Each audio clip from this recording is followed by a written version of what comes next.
अस्सलाम वालेकुम वरहमतुल्लाहि वबरकातुहू। अब होता क्या है कि हम बहुत सारी चीज़ों को सीखने के लिए क्या करते हैं, बहुत सारी किताबें पढ़ते हैं। अपने बच्चे को ए फॉर एप्पल सिखाने के लिए हम किताब देते हैं। जब वो बड़ा हो जाता है तो बड़ी क्लासों की किताब होती है, ज़िंदगी कैसे गुजारनी है इस तरह की कोई किताब नहीं होती। इसकी किताब सिर्फ़ एक ही है, वो है कुरान मजीद। कुरान मजीद में ही हमें बहुत सारी चीज़ें मिलती हैं कि ज़िंदगी कैसे गुजारनी है। कुरान मजीद में ही हमें पता लगता है हराम और हलाल का फ़र्क। कुरान मजीद में ही हमें हर बात, पिछली पुरानी जो हिस्ट्री है वो पता लगती है, और जो आगे अज़ाब होने वाला है, जन्नत और दोज़ख, वो हमें मालूम होता है। और ये किताब जो है अल्लाह पाक ने फ़रमाया है, एक एक अल्फाज इसका सच है, झूठ नहीं है। तो ये कोई आम किताब नहीं है। जब हम डिप्रेशन में जाएं तो हमें कुरान मजीद को पढ़ना चाहिए, बजाय डॉक्टरों के पास जाने से। डॉक्टर्स भी हमारे लिए ही हैं, उनके पास भी जाना चाहिए। लेकिन डिप्रेशन क्यों होता है? डिप्रेशन सिर्फ इसी वजह से होता है जब हम अल्लाह से दूर होते हैं, जब हम इतनी ज़्यादा गुनाहों की दलदल में जा चुके होते हैं कि हमें पता ही नहीं होता कि अल्लाह भी हैं। हम गाने सुनने को इतना आदी बना लेते हैं, हम डांस करना, बेहयाई करना, गलत कामों में इन्वॉल्व रहना, नशा करना, पता नहीं कौन कौन से ऐसे काम करते हैं जो हमें अल्लाह से दूर कर देते हैं, और हमें पता भी नहीं होता कि हम क्यों डिप्रेशन में हैं। अच्छा, अब ये चीज़ें हमें सुकून भी नहीं देती। होता ये है कि इन चीज़ों से हमें सुकून भी नहीं मिलता। सुकून कैसे मिलेगा? क्योंकि सुकून तो अल्लाह पाक ने दिलों का अपने पास रखा है, तो सुकून तो हमें इन चीज़ों से मिल नहीं सकता। शराब से हमें वक्ती सुकून मिलेगा, जबकि शराब पीना तो हराम है, लेकिन लोग पीते हैं, बहुत ज़्यादा आदी हो चुके हैं। गाने सुनना भी हराम है, लेकिन हम गाने सुनते हैं, बहुत ज़्यादा आदी हैं हम लोग गानों के। तो इसीलिए सुकून कैसे मिलेगा जब रूह ही अल्लाह ने बनाई है, अल्लाह ने नूर से बनाया है, अल्लाह का नूर हमारे दिल में है। जब वही नहीं उतरेगा तो सुकून कैसे मिलेगा?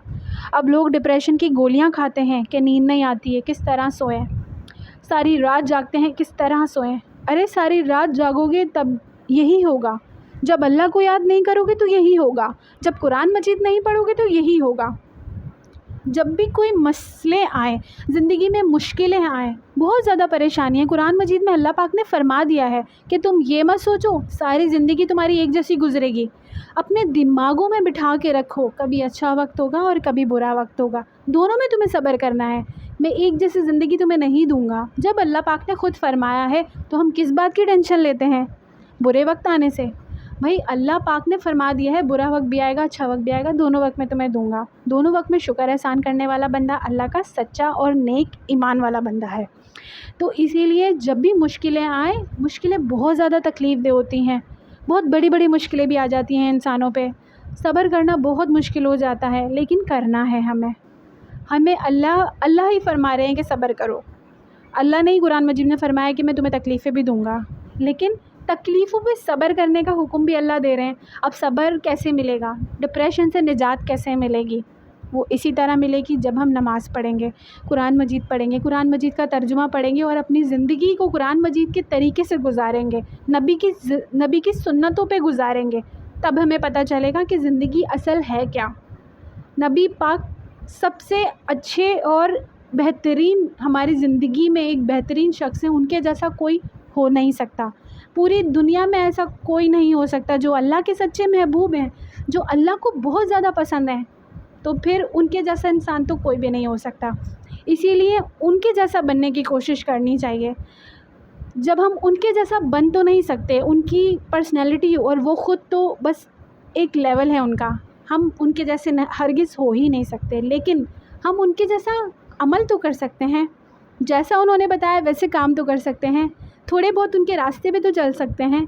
इसी तरह जब देखें कोई बच्चा अगर पेपर लिख रहा होता है और वो सही पेपर लिख देता है और उसको याद होता है, वो अपने घर से प्रैक्टिस करके आया होता है। अब दूसरा बच्चा उसको देख के चीटिंग अगर कर ले तो वो जो बच्चा है वो तो होगा पास, जो दूसरा चीटिंग कर रहा है वो भी तो पास हो जाएगा उसको देख के।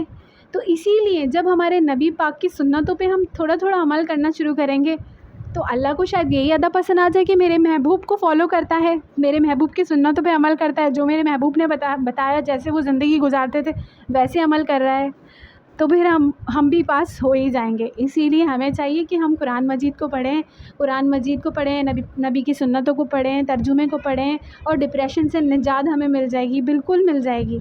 جب ہمیں نیند نہیں آ رہی ہو قرآن مجید پڑھیں، ترجمہ پڑھیں، اور سارے مسئلوں کو اللہ پہ چھوڑ دیں، کیونکہ اللہ نے بولا ہے برا بھی دوں گا اچھا بھی دوں گا، دونوں وقت دوں گا، تو چھوڑ دینا چاہیے، ٹینشنیں نہیں لینی چاہیے۔ پھر سکون سے زندگی گزارنے کے یہی طریقے ہیں کہ بس نماز، قرآن اور یہی سب کرنا ہے۔